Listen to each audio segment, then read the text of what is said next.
안녕하십니까, 이진우입니다.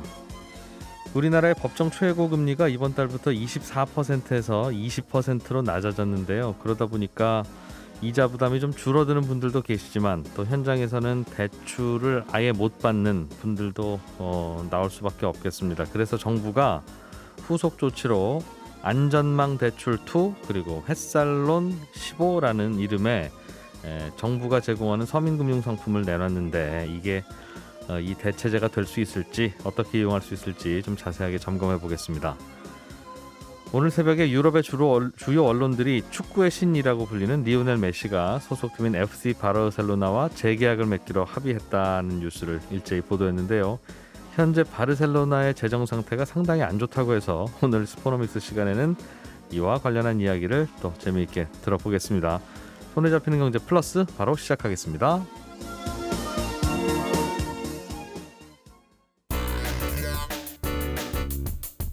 오늘 왜 이래요? 예, 오늘은 코스닥 시장이 상승폭이 좀 크네요. 0.85% 오르고 있고요. 코스피 시장도 0.3% 정도 상승 중입니다. 오늘은 KB증권의 신동준 리서치센터장을 연결해 보죠. 안녕하십니까? 네, 안녕하세요. 요즘 시장, 주식 시장 네. 재미없다 이런 분들이 꽤 있어요.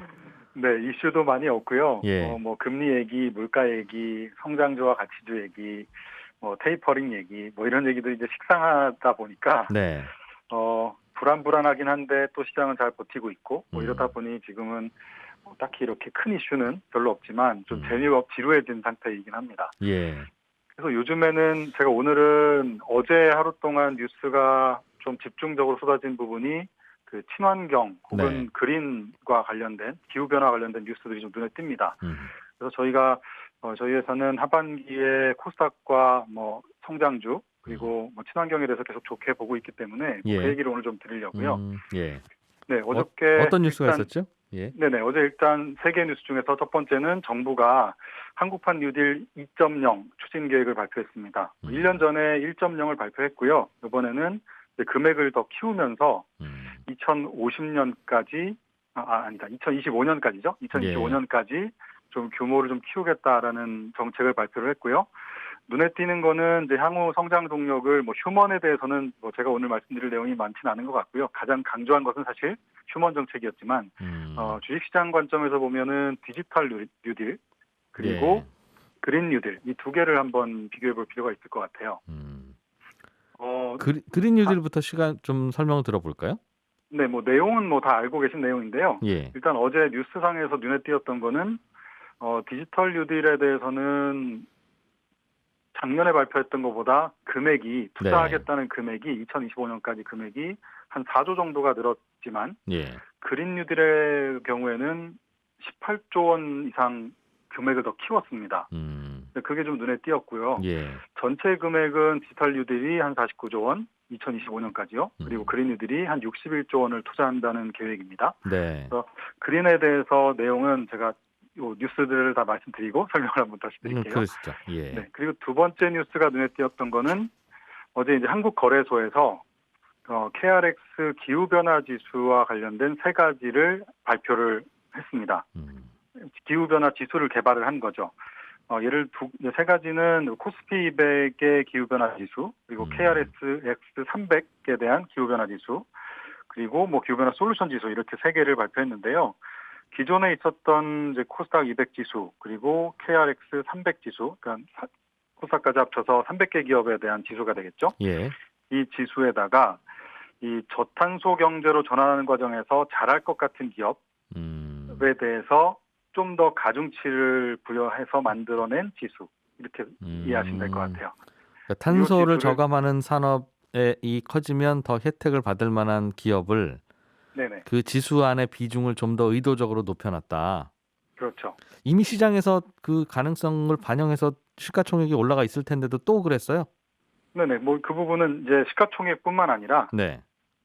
앞으로 저탄소로 가는 과정에서 많은 리스크들이 있잖아요. 네. 탄소 배출을 많이 하는 기업들이 예. 이제 그런 리스크 관리 능력을 하나하나 스코어링해서 점수로 정량화해가지고 이걸 여기다 반영하겠다는 겁니다. 앞으로 그런 지수를 만들어내겠다?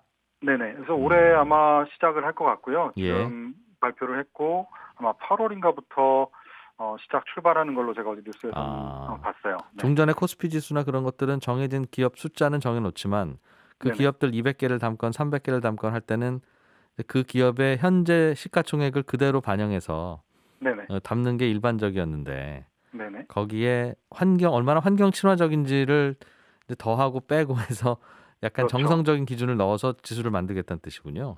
정성적인 것은 아니고 정량적인 것을 넣겠다는 거죠. 여기 보면 뭐 다양한 범주의 어떤 평가 지표들을 어제 조금은 공개를 했고요. 예. 그 부분들을 이제 얹어서 기존의 200, 코스피 200을 기후변화 지수와 기후변화 내용을 얹어서 발표한 예. 코스피 200 기후변화 지수 이렇게 발표하겠다는 겁니다. 예. 그리고 말씀하신 저탄소 전환 점수의 상위 220개 종목, 네. 그리고 저탄소의 특허를 많이 갖고 있는 상위 20개 종목을 또 모아서 예. 40개 종목으로 만들어서 또 기후변화 솔루션 지수라는 거를 또 발표하겠다고 어제 발표를 했습니다. 그렇군요. 또 네, 어떤 그 뉴스가 내용이 있었어요? 예. 네, 이 내용이 이제 두 번째였고 세 번째는 유럽연합에서 발표한 뉴스인데요. 어제 탄소 국경세를 처음으로 도입하겠다라는 계획을 이제 발표를 했고요. 네. 탄소 국경세라는 거는 EU 역내로 들어오는 수입품 중에서 탄소 배출이 많을 걸로 예상되는 어떤 수입 품목들에 대해서 이제 비용, 세금을 부과하는 조치죠. 예. 그리고 또 하나 눈에 띄는 거는 같이 발표한 것 중에서 차량의 이산화탄소 배출을 강화하는 방안을 발표했는데 2035년까지 그 탄소 배출량을 100% 줄이겠다는 거예요. 그러니까 예. 2035년부터 등록되는 이제 앞으로 10년 남짓한 기간이 남았는데 그때부터 네. 등록되는 모든 신차는 탄소 배출량이 제로가 될 것으로 보인다. 뭐 이런 내용들을 발표를 했습니다. 그 말은 2035년부터는 휘발유나 디젤 넣어서 다니는 차는 팔지 말라는 뜻일 텐데요. 네, 맞습니다. 사실상 판매 금지를 추진한다는 내용이죠. 네, 그러면 세죠. 그러면 이제 주유소들도 동네에 슬슬 하나씩 없어지게 될 거고. 네네. 동네에 맞습니다. 주유소가 없어지면 동네에 충전소 없어서 전기차 못 하겠습니다 하는 것처럼 거꾸로 네네. 이제 주유소 없어서 휘발유차 못 하겠습니다 하는 게 생길 텐데. 그래서 같이 이제 발표한 내용 중에 보면 재밌는 거는 예. 각 회원국들이 2025년까지 주요 도로의 60km 구간마다 공공충전소를 설치하는 방안도 같이 거기 들어 있어요. 예. 네네. 그렇군요. 이게요. 네네. 저는 이런 트렌드와 뉴스들을 계속 이제 듣고 있고 센터장님께서도 전해주시고 하는데 네네. 이게 과거에도 가끔씩 우리는 지구를 살려야 합니다. 환경 보호합시다. 뭐 네네. 어제 오늘 일은 아니잖아요. 그리고 그렇죠. 네. 무슨 뭐 기후 협약도 하고 뭐 어디 뭐 라운드도 하고 했다가도 또 미국에서 트럼프 대통령이 우리는 안 한다. 저거 유럽 그 친구들이 자기들 그 환경 산업 팔아먹으려고 저러는 거다. 뭐 저러면서 또 네네네. 탈퇴하기도 하고. 네네. 그런 일이 벌어졌는데 예예. 이번에도 또 이러다 마는 거 아닌가 하는 생각도 들잖아요. 맞아요. 예. 그런 의심들을 많이 있으신데요. 예. 근데 뭐 저희가 최근에 이제 코로나 때문에 요즘에 고생하는 것도 그렇고 최근 날씨가 너무 더워서 이상 고온 현상으로 발생하는 것도 그렇고 이제는 옛날에는 환경 규제로 생각했던 비용 측면에서 많이 생각을 했었는데요. 예. 요즘에는 더 이제 시급하게 이제 대응하지 않으면 앞으로 어마어마한 비용을 우리가 치러야 되겠구나. 뭐 블랙아웃 얘기도 지금 또 나오고 있지 않습니까? 예. 네, 그러면서 이제는 차라리 이거를 비용 관점에서 보지 말고 성장 동력으로 한번 삼아보자라는 생각들을 각국 정부들과 기업들이 하고 있는 것 같아요. 예.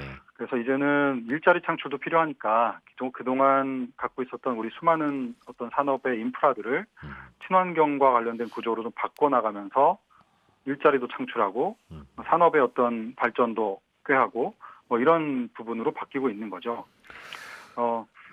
네네. 예, 그래서 이거는 이번엔 진짜일 것 같다.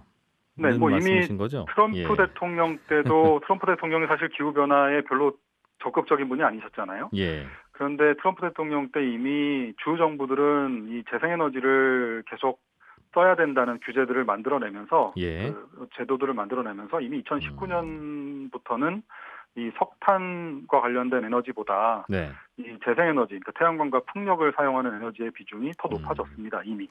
그리고 발전 단가들도 싸졌고요. 그래서 이제는 비용도 재생에너지를 만들어내는 데 들어가는 비용이 크지 않아서 얼마든지 뭐 이렇게 뭐랄까요? 성장 동력으로 삼을 수 있는 예. 그런 수준으로 넘어가 있는 것 같습니다. 그렇군요. 이제 이런 쪽 사업을 얼마나 잘하는지가 기업들을 가치를 판단하는 매우 중요한 기준이 앞으로 될 테니 네네. 그 부분에 대해서 좀 더 자세하게 들여다보고 그게 투자 성과에도 연결이 될 거다. 그 말씀하시려는 거죠? 그렇죠. 그리고 이 RE100이라고 해서 이 자기의 기업이 쓰고 있는 모든 에너지를 재생에너지로 사용했다는 이 선언들을 하고 있지 않습니까? 예. 그래서 글로벌 기업들 중에서 다른 나라들에 들어가서 사업을 해야 되는 기업의 입장에서 보면 이 재생에너지로 전환해야 되는 것은 굉장히 어떻게 보면 이제 숙명 같은 그런 일이라고 봐야 되겠죠. 예. 아까 말씀드린 대로 유럽에 들어가서 사업하려면 이제는 탄소 배출을 많이 하는 기업들은 들어가기 점점 어려워지는 거 아니겠습니까? 네. 네, 그런 맥락에서 보셔야 될 것 같습니다. 알겠습니다. 탄소, 환경, 에너지 이런 주제에 공부들 앞으로 좀 더 그럼 저희 손경제에서도 열심히 좀 해봐야 되겠네요. 고맙습니다. 네, 고맙습니다. KB증권의 신동준 리서치센터장이었습니다.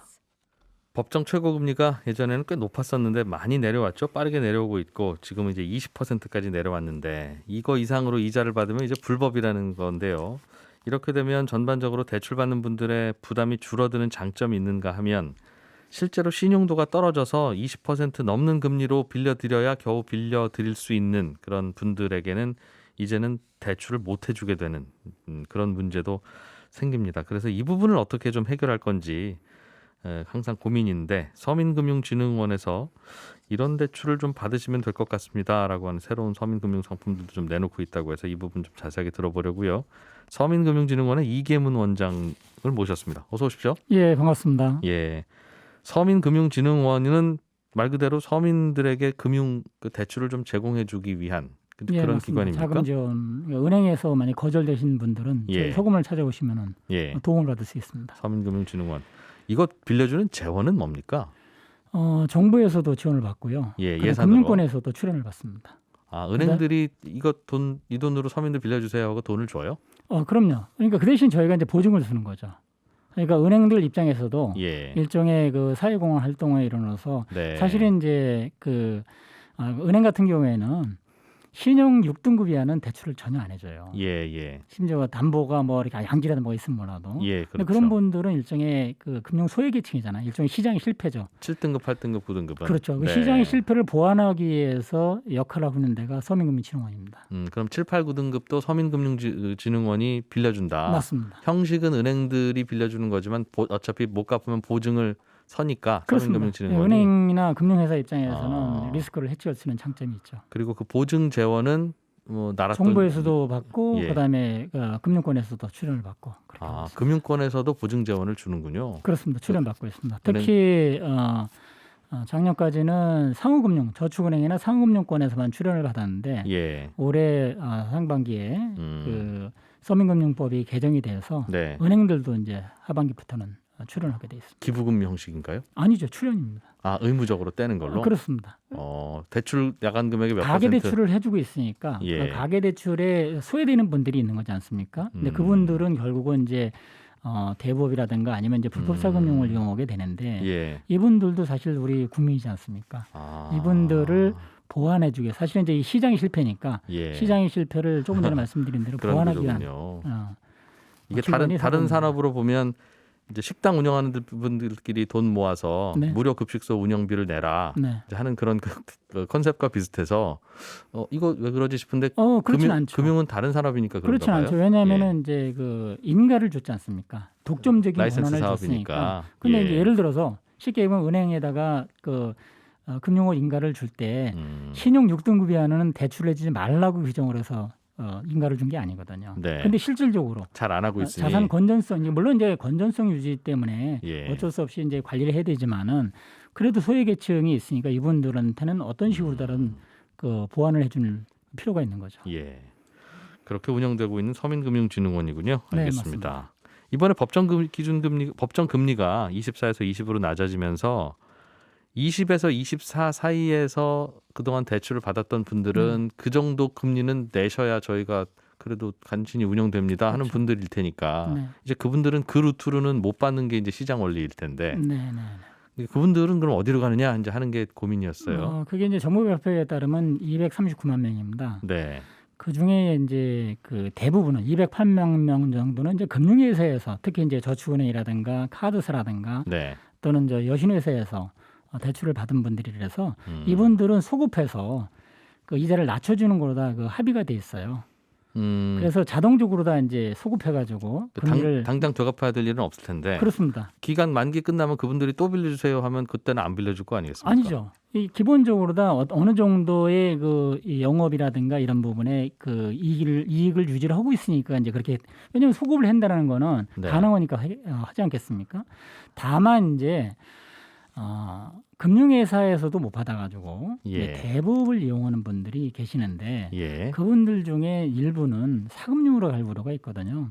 음. 그래서 그분들을 지원해주기 위해서 이제 저희 서구만에서 아까 말씀 주신 네. 안전망 대출 2라는 거를 예. 출시를 7월 7일부터 하고 있습니다. 아, 그럼 새롭게 내놓은 대출 상품부터 어떤 성격인지 좀 들어보죠. 그러면 네. 실제로 대안이 될지 네. 고민이 될 테니까요. 어떤 대출입니까? 안전망 대출 2 그리고 햇살론 15 이름이 이렇게 돼 있네요. 맞습니다. 햇살론 15는 먼저 말씀드리면은 2019년 9월부터 햇살론 17이라 해서 운영을 예. 하던 그 상품인데요. 예.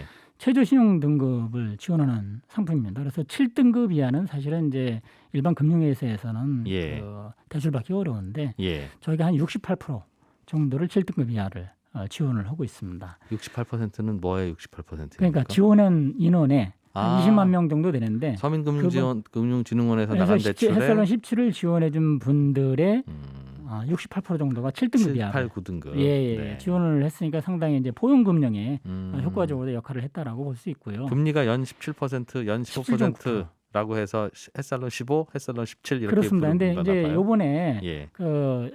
저 최고금리가 내려가니까 예. 17.9%였었는데 그걸 15.9%로 네. 인하한 거고요. 그다음에 이제 성실 상환을 유도하기 위해서 1년을 잘 성실 상환하게 되면은 1년 뒤에는 3% 포인트 금리를 인하를 해줍니다. 네. 그다음에 또 1년 뒤에 또 그 성실하게 상환을 하시게 되면은 3년 차에는 또 3% 포인트를 인하를 해서 3년 약정인 경우에는 3년 차에 그 금리가 9.9%로 내려갑니다. 7, 8, 9등급 같은 경우는 아예 대출을 다른 곳에 외부 업체에서도 안 해줍니까? 이제 7, 8, 9등급이 이제 올해부터는 사실 신용 등급이 없었어요. 작년까지만 유지됐고 이제 신용 점수로 신용 점수로 바뀌었죠. 바뀌었는데 예. 작년까지는 이제 있었으니까 작년까지 379만 명이거든요. 7등급 이하가. 그 중에 58.4%가 연체 중이거나 연체가 최근에 기록이 돼 있어요. 그러니까 연체 중인 사람은 당연히 이제 어렵지만 연체 기록이 최근에 있으면은 금융회사에서는 거의 안 해주거든요. 대부 업체까지 가도 대부업체에서는 이제 할 수는 있겠죠. 해줬다는 그러니까 네, 결국은 왜냐면 24%를 받으니까. 결국은 14 그러니까 7등급, 8등급, 9등급은 대부 업체 아니면 네. 서민금융진흥원 그렇게 봐요. 두 곳에서만 사실상 해줬군요. 그렇죠. 예. 네, 그렇게 봐야 되겠죠. 그런데 이제 대부 업체에서는 24%못 받고 20%로 줄이게 되면 네. 저희도 이제 그럼 그 중에서 7등급 정도까지만 고민을 할 수밖에 없습니다. 8, 네. 9등급은 이제 도저히 못 빌려드리겠네요. 이렇게 네, 나올 네, 텐데 네.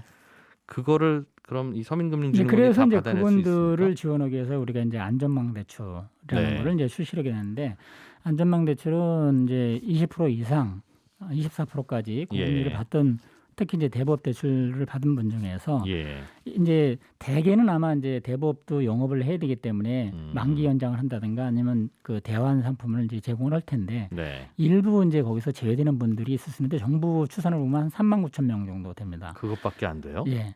200 몇만 명. 아까 말씀드렸잖아요. 208만 명은 자동적으로 다 이제 금융회사에서 예. 그 소급해서 대안을 해주기 때문에 문제가 없고 대부업 대출 이용한 사람들이 이제 3만 1천 명 정도 되는데 그 중에서 한 정부 추산에 따르면 한 3만 9천 명 정도는 가만 놔두면은 불법 사금융으로 갈 우려가 있다. 네. 근데 이분들을 지원하기 위해서 저희 서구원에서 안전망 대출 2를 출시하게 됐고요. 이제 한도는 2천만 원이고 네. 금리는 17% 또는 19%짜리로 다 지원을 하고 그럼 있습니다. 이분들은 대한민국 국민이기만 하면 다 받을 수 있는 겁니까? 물론입니다. 신용등급이 아무리 낮아도. 신용등급은 아까 말씀드린 대로 이제 오히려 낮아야 되고. 관계 없고 예. 최저 신용등급을 지원하는 거니까. 다만 이제 저희도 이제 대출을 해주는 거지 않습니까? 이제 보증을 예. 해주는 건데. 예. 그러니까 복지기관은 아닌 거죠. 그러니까 상환 여력을 받으니까 일자리를 뭐 유지를 하고 있다든가 대신 소득은 있어야 일반 되고. 금융회사나 예. 이런 데서는 이제 건보공단 뭐 납입이 있다든가 뭐 이런 어떤 입증 자료가 필요한데 예. 저희는 이제 뭐 건보공단 그 납입을 안 하든가 또는 이제 현금으로만 받는 분들이 계세요. 일용직이라도 그렇죠. 인정해 준다. 그분들도 통장에 계속 찍히는 그 증빙만 있으면 저희가 지원해 드립니다. 그렇군요. 전체적으로 이 최고금리 인하의 영향을 받을 만한 계층이 200 몇만 명, 239만 명 정도라고 정도에서 보는데 대부분은 이제 금융회사에서 또 대법체에서 자체적으로 흡수할 거라고 보고 자체적으로 있고. 흡수한다는 건 24% 받는 분들에게 그러세요, 20% 내세요 할 예. 거라는 뜻인데. 네네. 지금 평균 금리가 예. 20% 이하로 내려왔거든요. 그러니까 이제 그 각 업권에서 네. 대출하는 그 금액들을 쭉 보면은 이제 실질적으로 한 19%대라도 많이 내려왔어요. 근데 그거는 이제 낮은 금리를 적용하는 분들도 꽤 있으니까 네. 평균은 그렇게 내려간 거지만 네. 걱정되는 건 연 21, 22, 23, 24 받던 분들한테 이제 이런 거죠. 그 이제 1금융권세 안 되면 2금융으로 하고, 예. 근데 2금융권세 안 되면 이제 일종의 대보치 3금융권으로 하는데 그런 대로 가지 않습니까? 그러다 예. 보면 이제 금리가 거의 20% 전후거든요. 예. 금리가. 예. 근데 이제 20% 전후인데 그래서 그 종전에는 뭐 재작년까지는 보면은 20%대 있었거든요. 네. 근데 저희가 햇살론 17을 출시하게 되니까 평균 금리가 다 10%, 19%대로 내려왔어요. 그게 무슨 말입니까? 그러니까 이제 매기 효과를 거는 거죠. 그러니까 그 전에는 이제 사실은 우리 금융 시장이 네. 금리 단층이 있어요. 그러니까 조금 그 사람에 따라서 뭐 상환 의지도 있고 또 나름대로 열심히 또 일용직이라도 돈을 버는 사람들은 네. 당연히 중금리 뭐 15%라든가 또 뭐 13%요 사이로라도 지원할 수 있는데 네. 그런 거를 평가할 수 있는 시스템이 제대로 안 돼 있다 보니까 아 이분들은 무조건 고금리 이런 식으로 된 거거든요. 그런 것 같기는 해요. 네. 그러니까 고금리로 빌려주는 분들도 알고 보니 한 18%만 받았어도 될 그럼요. 거겠네. 그럼요. 결과적으로 그런 그렇습니다. 건데 네. 그 결과적으로 그렇게 될지 결과적으로 떼이게 될지를 모르니까 이제 민간 대부업체들은 최고금리 근처로까지 이제 계속 가는 거 맞습니다. 아니겠습니까? 그러니까 이제 그거는 예. 이제 뭐 여러 가지 이유가 있어요. 이게 수수료가 이제 모집인을 통해서기 때문에 모집인 수수료가 4% 포인트를 주거든요. 예. 그다음에 이제 그 일반 금융회사처럼 예금을 받는 게 아니다 보니까 차입을 통해서 하다 보니까 당연히 이제 높아지는 건데 분명한 거는 방금 그 기자님 말씀 주신 것처럼 그 수익이 맞으면 당연히 하겠죠. 네. 근데 아까 말씀드린 대로 재작년까지 뭐 20% 이상이 대부분이었었는데 그게 작년에 평균적으로 19%대로 내려왔다라는 거는 네. 나름대로 유지를 할 수 있다는 거지 않습니까? 아, 근데 그런 측면에서 네. 대부분은 그 시장에서 흡수가 될 거라고 보는 거고 아까 말씀드린 예. 대로 거기에서 흡수가 안 돼가지고 불법 사금융 그게 작년에 상반기에 그 금감원 추계에 따르면은 추산에서 발표한 것에 따르면은 41만 명이 불법 사금융을 한 7조 정도 이용하는 거다 발표가 됐는데 사실은 이제 그분들도 우리를 와야 되거든요. 그래서 걱정인 건 최고금리 인하에 따라서 영향받는 계층이 약 한 240만 명으로 추산이 되는데 네, 239만 명. 네. 예, 그 중에서 이번에 서민금융진흥원에서 특별한 상품을 해서 이제 촉수하겠습니다 하는 것은 10만 명 이하면 네, 네. 나머지 230만 명 가까이는 24% 이자를 받던 금융회사가 네. 법이 달라졌으니 20%만 받겠습니다. 그러니까 그래도 계속 그거는 빌려드리겠습니다 이제 해야 과거 되는데 예, 그거 과거로 사례를 보면 그 이해가 되는 게 2018년도에 예. 27.9%에서 24%로 내려왔거든요. 그럴 때도 별일 없었다. 그때도 이제 저희가 안전망 원이라 해서 네. 그 저기 24% 넘어가는 사람들을 저기 대체해주는 대환해주는 상품을 만들었었었는데 예. 그때도 보면은 다 시장에서 흡수가 됐거든요.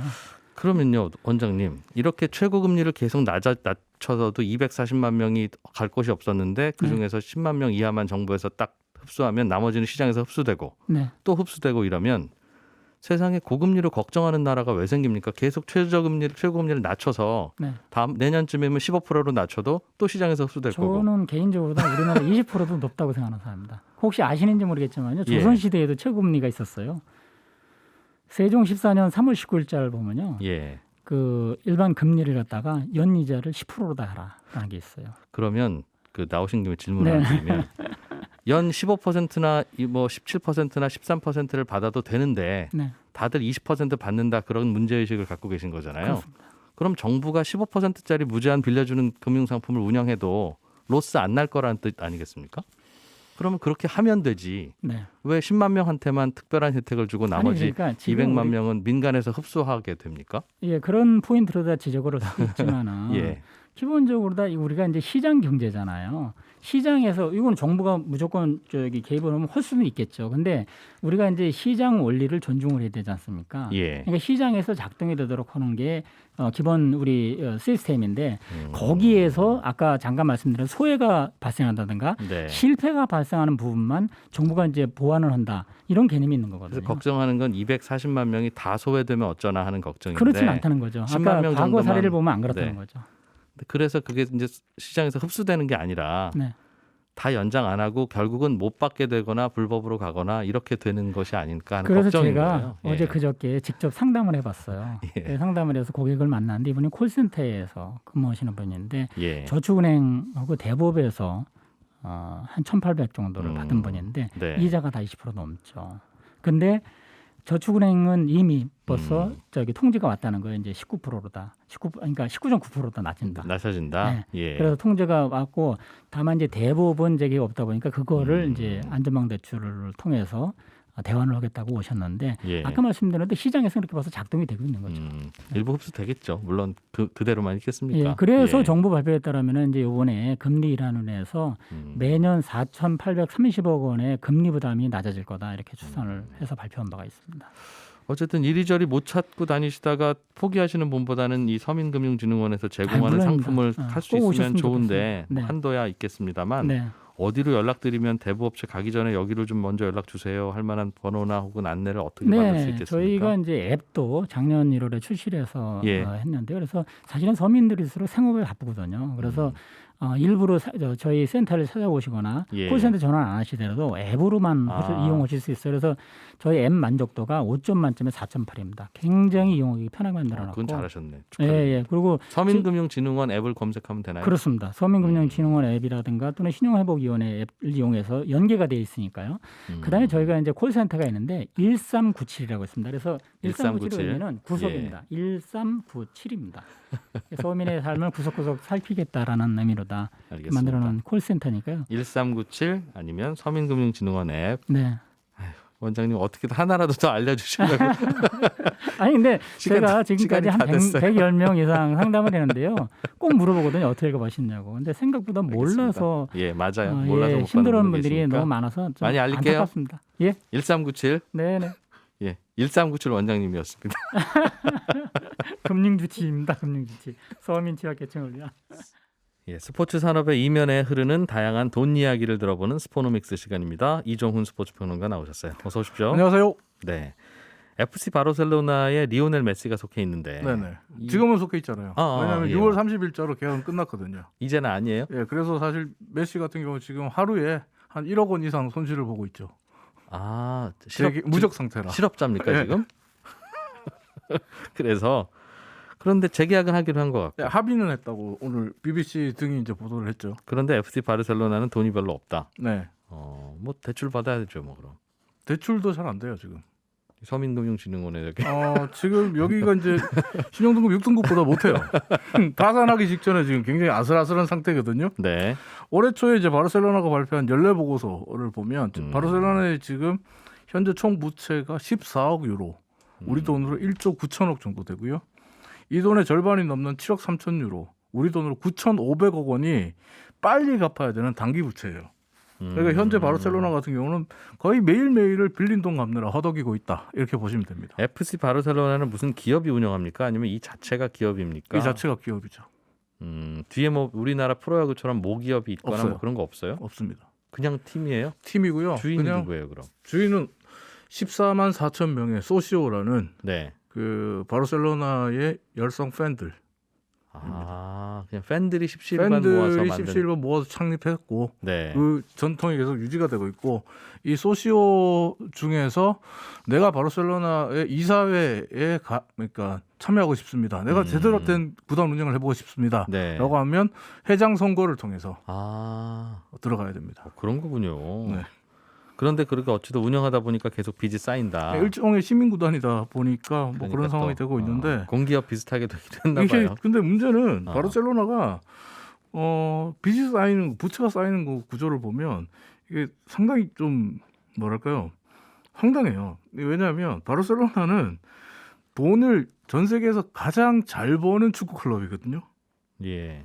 작년과 재작년 2년 연속 전 세계에서 가장 많은 매출을 올린 축구 클럽이 FC 바르셀로나입니다. 네. 딜로이트가 발간한 자료를 보면 바르셀로나가 작년에 코로나19 때문에 우리 돈으로 9,630억 원의 매출을 기록했지. 예. 2019년에는 1조 1,400억 원대. 그러니까 예. 축구계에서 매출 1조 원을 시대를 연 구단이 바르셀로나. 그러니까 레알 마드리드, 바이에른 뮌헨, 맨체스터 유나이티드보다도 바르셀로나가 매출이 더 많아요. 뭘 해서 축구팀이 1조 원을 벌어요? 아니, 뭘 하면? 1조 원을 법니다. 여기는. 아니 어떻게 버는지 살짝 좀 알려주시고 일단. 여기 일단 선수 판매 수입 같은 경우도 상당히 규모가 크죠. 뭐 이정률 수입 같은 경우에 잘 키워서 1,000억 비싸게. 이상이 나오니까. 예.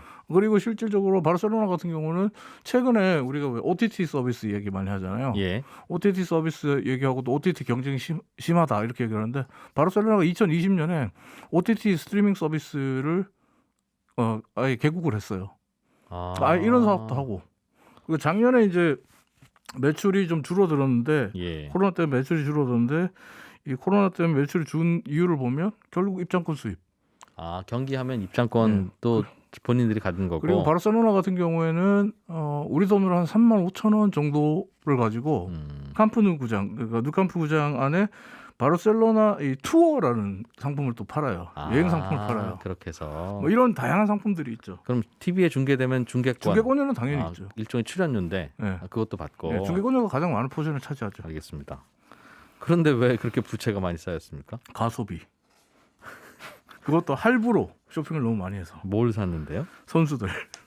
예를 들어 보면요. 선수를. 바르셀로나 같은 경우에 리버풀의 공격수였던 쿠티뉴 선수를 영입해요. 브라질 출신의 공격수인 쿠티뉴를 영입하면서 이적료로 1,630억 원의 이적료를 리버풀에게 줘야 됩니다. 네. 근데 리버풀에게 이걸 한 번을 못 주니까 우리가 나눠서 줄게. 그걸 할부로. 네, 할부로 줄게라고 했는데 이 리버풀에 지금 줘야 될 돈만 한 600억 정도 남아 있고요. 근데 이런 식으로 영입한 선수가 한두 명이 아니에요. 아약스에서 대용 선수를 데려올 때 아약스에게도 분할로 줄게라고 하고 지금 600억 줘야 될 돈이 남아 있고. 아틀레티코 마드리드에서 그리즈만 선수를 데려올 때 돈 많이 줬어요. 그리즈만 데려올 때는 사실은 바르셀로나가 그 당시에 현금이 없어가지고 아예 투자은행에서 대출을 받아가지고 선수를 데려왔거든요. 선수 담보 대출. 본인들이 대출을 받아와가지고 선수 이적료를 주려고 한 거죠. 알겠습니다. 근데 이 돈도 지금 68억 남아 있어요. 이게 상당히 많이 남아 있고 여기 지금 바르셀로나가 이렇게 선수들을 데려오다 보니까 소위 말하는 몸값이 어마무지한 전 세계 최고의 선수들이 모여 있잖아요. 그러니까 매주 주급으로 이 선수들에게 일주일에 줘야 될 돈도 만만치 않은데 주전 선수 대부분이 일주일에 우리 돈으로 몇 억씩 가져가는 선수들이에요. 이러면 다시 좀 모여라. 일단 모여봐라. 네. 우리 연봉을 좀 깎자. 네. 아니면 좀 뭐 어떻게 구조조정을 하자. 이런 얘기 나오지 않습니까? 나왔죠. 일단 코로나를 겪으면서 작년부터 계속적으로 깎자 이런 얘기가 지금 나오고 있고 지금 왜냐하면 지금 라리가의 프리메라리가 바르셀로나가 속해 있는 스페인 프리메라리가의 회장이 테바스 회장이 바르셀로나를 공격할 때 뭐라고 얘기하냐면 총 수입의 110%를 선수단 연봉으로 쓰고 있는 팀이다. 총 수입의 110%를 쓰면 부채가 안 쌓일 수가 없잖아요. 그래서 간단하네요. 여기 줄여야 된다 이렇게 지금 얘기를 하고 있고 바르셀로나도 지금 줄이려고 되게 노력을 합니다. 그래서 일단 팔 수 있는 선수는 다시 다 팔자. 그러니까 앞서 말씀드렸던 쿠티뉴 같은 경우에 리버풀로 돌아가면 안 될까? 너 리버풀 다시 가 이렇게 얘기를 해요. 그러면 일단 선수 파는 돈도 받을 수 있고 그 연봉 둘째 치고 또 리버풀에 줘야 될 남은 돈 600억도 없을 수 있고. 근데 리버풀이 바보가 아니잖아요. 순순히 지금 응해줄 리가 없죠. 그리고 또 다른 고액 연봉자인 그리즈만과 덴벨레 같은 경우도 바르셀로나가 꼭 팔아야 되는데 얼마 전에 이 선수들이 일본에서 호텔 직원에게 인종차별 발언한 게 드러나면서 일이 완전히 꼬여버렸는데 이 꼬였다는 게 뭐냐면 바르셀로나 지금 유니폼 메인 스폰서가 일본의 라쿠덴이라는 회사예요. 그리고 서브 스폰서가 일본 게임 회사 축구 게임 만드는 코나미라는 회사입니다. 이 두 스폰서 회사들이 지금 일본인을 비하하는 발언을 하는 이 두 선수에게 엄청 뿔이 나 있어요. 엄청 화가 나 있어요. 그래서 일본 내에서 지금 바르셀로나와 스폰서 계약을 취소해야 된다 이런 얘기 하거든요.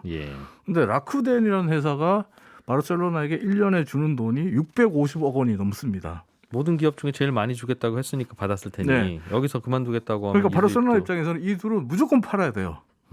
근데 안 그래도 팔아야 되는데 선수들 연봉을 줄이기 위해서 팔아야 되는데 이런 사정 때문에 무조건 팔아야 된다. 그러면 수요 공급의 법칙에 의해서 그렇죠. 싸게 살려고 하겠죠. 안 산다고 하거나 유럽 일단. 다른 구단들도 아. 이제 이 사정 다 아니까 제가 받고 파는 건 둘째치고 지금 파는 것도 쉽지가 않은 상황이 돼버렸어요. 예. 선수들 보유세를 많이 내고 있는 거네요. 그런 그럼 상황인데 근데 왜 메시는 어떡하죠? 메시는? 메시는 지금 재계약을 해야 돼요. 왜냐하면 앞서 말씀드렸지만 바르셀로나 같은 경우는 회장 선거를 통해서 회장이 뽑히는데 이번에 회장으로 뽑힌 그 라포르타 회장이 선거 때 공약을 어떻게 냈냐면 내가 메시랑 제일 친한 후보입니다. 메시와 재계약 반드시 해내겠습니다. 이렇게 얘기하면서 당선이 됐거든요. 그러니까 네. 메시와 계약은 무조건 해야 돼요. 근데 돈이 없으니까 라포르타 회장 측에서 이제 그 메시에게 얘기합니다. 지금 받는 돈을 절반만 받으면 안 될까? 반만 받자. 그런데 이걸 메시가 받아들였다 그래요. 아, 왜요? 그러니까 지금 합의를 해줬다고 얘기를 하거든요. 그러니까 메시가 지난번 계약 때는 4년 총액 6,800억, 예. 역 1년에 1,700억 원의 연봉을 받는 계약이었는데 네. 이번에는 5년에 4,200억, 그러니까 연봉으로 850억 정도 받는 계약으로 지금 합의를 한 상태라고 지금 BBC 등이 보도를 하고 있는데 야. 메시가 지금 라포르타 회장이랑 정말 친해서 그런 건지 아니면 최근에 코파 아메리카에서 생애 첫 국가대표 아르헨티나 국가대표 유니폼을 입고 메이저 대회 우승 트로피를 들어올려서 기분이 좋아서 그랬는지 하여튼 통 크게 지금 받아들였는데 메시가 다른 구단으로 가면 더 받을 수는 있죠. 더 받을 수 있겠죠. 있죠. 지금 맨시티 같은 경우 1조 원 부르기도 했죠. 근데 4,200억 원에 합의 봐준다. 네, 합의는 지금 됐다고 하는데 근데 문제는 바르셀로나가 다른 선수를 못 팔면 이 계약은 또 꼬입니다. 4,200억조차 없으니까. 아니요. 4,200억이 없어서라기보다는 프리메라 리가의 재정 건전성 정책 때문인데 예. 앞서 이제 그 프리메라 리가 회장이 바르셀로나가 재정 건전성 정책을 위반하고 있다 이런 얘기를 했잖아요. 예. 근데 라리가의 이 정책을 보면 프리메라 리가 소속 모든 구단은 수입의 70% 이상을 선수단 전체 연봉으로 쓸 수 없다.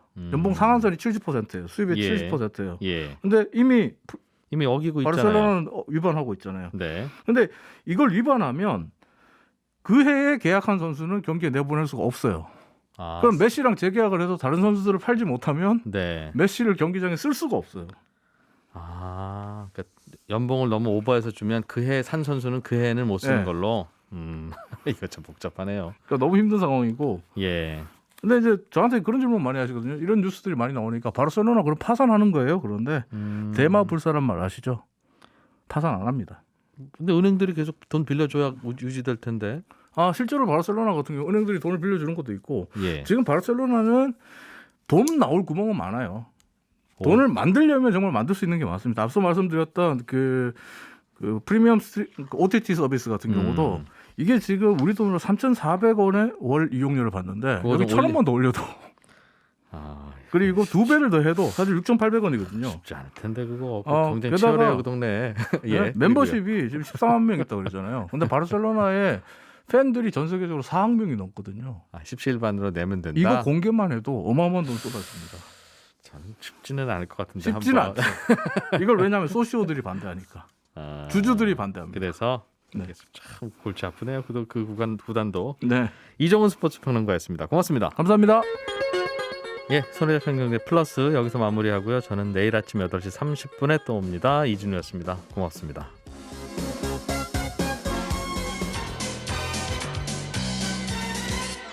더 깊고 더 재미있는 경제 이야기. 이진우의 손에 잡히는 경제 플러스.